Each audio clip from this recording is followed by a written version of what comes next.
Гомельскому областному радио 80 год.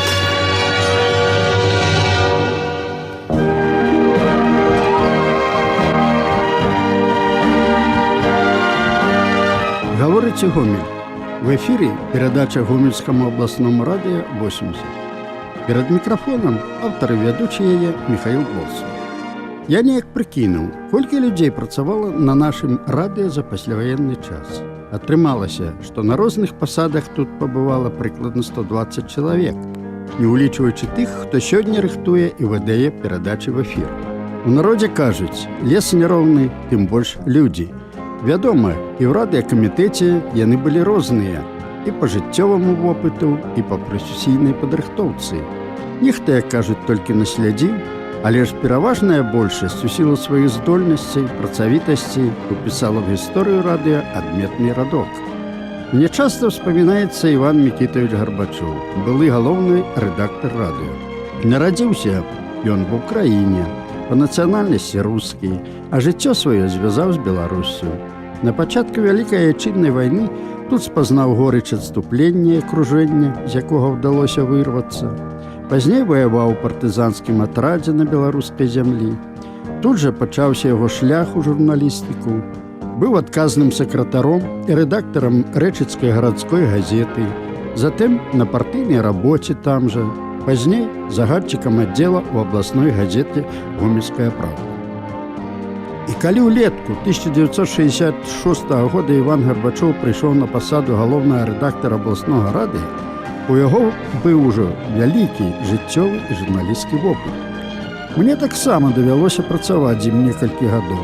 Падчас водпускаў Івана Мікітавіча выконваў яго абавязкі, так што меў магчымасць пазнаёміцца і са стылем працы галоўнага, і яго чалавечымі якасцямі. Скажу шчыра, ён быў неардынарны, у нечым нават дзівакаваты чалавек. Але за знешнімі незвычайнасцямі угадваўся багаты ўнутраны свет. У свой час Іван Гарбачоў скончыў вышэйшую партыйную школу і гістарычны факультэт Беларускага дзяржаўнага універсітэта імя Леніна. Меў шырокі кругагляд, ахвотна ўступаў у дыскусіі па самых розных пытаннях. Настойліва адстойваў свой пункт гледжання. Што датычыць адносін да падначаленых, то да ўсіх быў роўны. Паважаў іх меркаванні, калі яны былі абгрунтаваныя. Калі часам у калектыву спыхвала нейкая спрэчка паміж супрацоўнікамі, выслухваў уважліва ўсіх і паспешлівых вывадаў не рабіў. Рэпартажы, інтэрв'ю, інфармацыю, ўсё, што рыхтавалася да эфіру, вычытваў настолькі ўнікліва, што часам здавалася, галоўны марнуе час. Але гэта не так. Ён добра ведаў цану дапушчанай у тэксце, а тым больш у эфіры нейкай недакладнасці ці яшчэ горш грубай памылкі.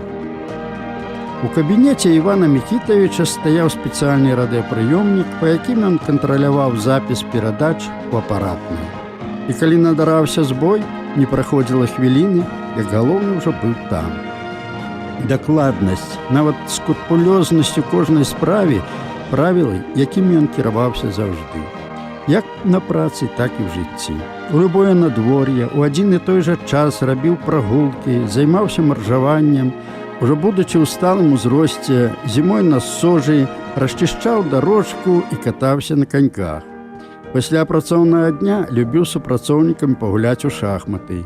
Іншы раз такія турніры зацягваліся да позняга вечара. Іван Мікітавіч не курыў, не ўжываў спіртное. Заўсёды прыходзіў на дапамогу чалавеку, калі ў гэтым была патрэба. Неяк я пашкодзіў ладыжку, не мог нармальна хадзіць. Першы, хто наведаў мяне, быў галоўны рэдактар. Прынёс фруктаў і кавеньку, спецыяльна купленую ў магазине. Маўляў, не залежвайся, хадзі паціху, распрацоўвай нагу. Калі ў кагосьці супрацоўніка ўзнікала патрэба з грашыма, ён таксама ахвотна выручаў. Можа, гэтыя факты і пакажуцца камусьці дробязнымі, але за імі бачыцца больш значная даступнасць кіраўніка, яго адносіны да людзей. І яны плацілі ўзаемнасцю. Іван Мікітавіч пражыў доўгае жыццё. І тыя 20 гадоў, які ён аддаў Гомельскаму абласному радыё, гэта не радок і нават не старонка, а цэлая глава гісторыі нашага калектыву. Вось і заканчивается час нашай чарговай перадачы. Чакаем вашых водгукаў, пажаданняў, парад. Пішыце нам на адрес 246 050, Гомель, Пушкіна 8, абласное радыё, або тэлефануйце 77 61 16. Я ж, Михаил Болсун, развітваюся з вами. Міру і добра вам, шановныя. Гомельскому областному радио 80 год.